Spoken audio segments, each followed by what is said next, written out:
चंद्रशेखर आजाद इन दिनों विवादों में हैं। उनके साथ एक युवती का नाम जोड़ा जा रहा है। युवती का नाम रोहिणी घावरी है और वो तमाम आरोप चंद्रशेखर आजाद पर लगा रही है। लेकिन इस मामले में ट्विस्ट तब आता है जब चंद्रशेखर आजाद के खिलाफ भाजपा के नेता ब्रजभूषण शरण सिंह मैदान में उतर आते हैं। ब्रजभूषण शरण सिंह चंद्रशेखर आजाद पर एफआईआर दर्ज करने की, सरकार से एक्शन लेने की मांग करते हैं।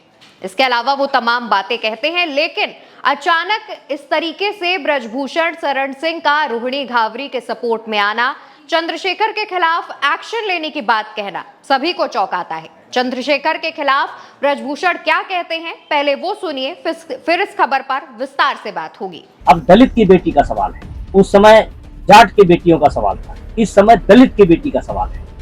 तो क्या इस पर मीडिया के सामने मुंह खोलेंगे? उनका क्या कहना है? दोस्तों, ब्रजभूषण शरण सिंह जिस तरीके से अपनी बात कह रहे हैं, उसमें वो इस बात का भी जिक्र करते हैं कि जब उन पर एफआईआर दर्ज हुई थी तब चंद्रशेखर ने उनको लेकर के तमाम बातें कही थी, और अब जब चंद्रशेखर पर इसी तरीके के आरोप लगाए जा रहे हैं तो चंद्रशेखर पर एफआईआर दर्ज क्यों नहीं हो रही है, चंद्रशेखर पर क्यों कोई एक्शन नहीं लिया जा रहा है। ब्रजभूषण की जब ये बात सामने आती है तो तमाम लोग ये कहते हैं कि ब्रजभूषण में इस बात का गुस्सा है कि उनके खिलाफ मामले में तुरंत एफआईआर लिख ली गई थी, एक्शन ले लिया गया था, लेकिन चंद्रशेखर के इस मामले में अभी तक एफआईआर नहीं लिखी गई है, जिस वजह से ब्रजभूषण में गुस्सा है और इसीलिए वो लगातार चंद्रशेखर पर एक्शन की मांग कर रहे हैं। इसके अलावा ब्रजभूषण और भी कुछ बात कहते हैं, सुनिए। मेरा मानना है कि सरकार को इस पर गंभीरता से ध्यान देना चाहिए और एफआईआर दर्ज होनी चाहिए, और फिर जो एफआईआर में जांच के उपरांत जो निकले वो कार्रवाई होनी चाहिए।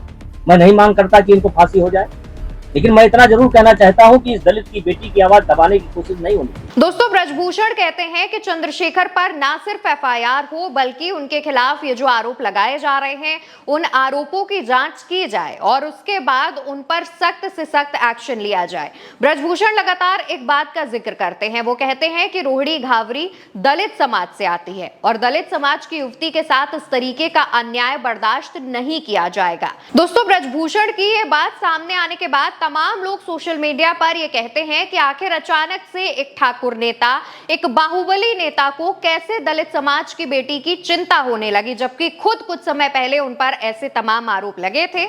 हालांकि उन आरोपों से ब्रजभूषण शरण सिंह बरी हो गए हैं, लेकिन इस पर भी तमाम लोग संतुष्ट नहीं हैं। उनका कहना यह है कि ब्रजभूषण के मामले में काफी लापरवाही की गई है। हालांकि ये एक अलग बात हो गई, लेकिन चंद्रशेखर आजाद पर रोहिणी घावरी जो आरोप लगा रही हैं, उस मामले को लेकर के जिस तरीके से भाजपा की तरफ से ब्रजभूषण शरण सिंह मैदान में उतरे हैं और चंद्रशेखर के खिलाफ एक्शन लेने की मांग कर रहे हैं। दोस्तों, ब्रजभूषण शरण सिंह की इस बात पर लोग नाराजगी इस वजह से भी जाहिर कर रहे हैं क्योंकि उनका कहना यह है कि एक ठाकुर समाज से आया हुआ नेता, एक दलित समाज से आए हुए नेता की जो उपलब्धियां हैं, जो सुर्खियां हैं, वो बर्दाश्त नहीं कर पा रहा है और शायद यही एक वजह है कि वो जल्दी से जल्दी चंद्रशेखर पर एक्शन चाहते हैं। फिलहाल इस पर आप क्या सोचते हैं, कमेंट सेक्शन में बताइएगा और भारत एक सोच को सब्सक्राइब करिएगा।